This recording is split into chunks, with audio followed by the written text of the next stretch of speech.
So, let's dive in and unpack the really radical and, honestly, kind of surprising ideas in Henry Ford's My Life and Work. It's a full-on blueprint for a system that Ford believes could end poverty, turn workers into customers, and get this, viewed profit as just a side effect, not the main goal.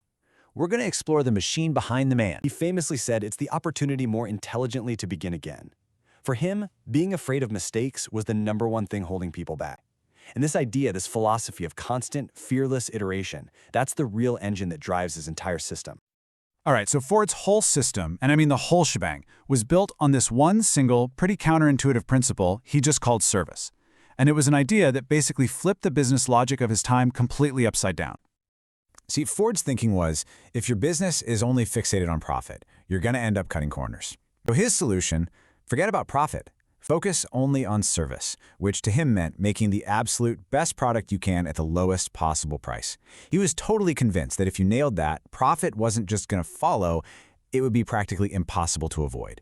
Profit was the reward, not the reason.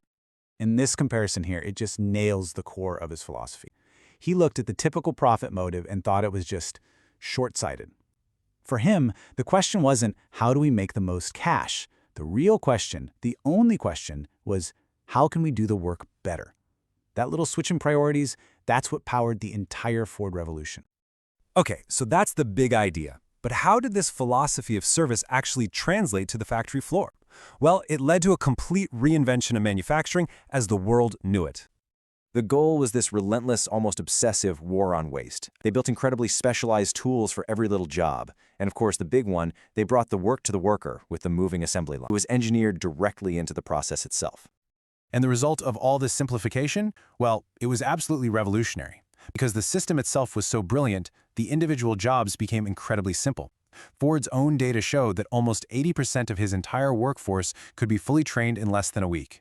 This just blew the doors of industrial employment wide open for millions of people who'd never had a chance before. So what's the bottom line? What was the direct outcome of all this obsessive efficiency?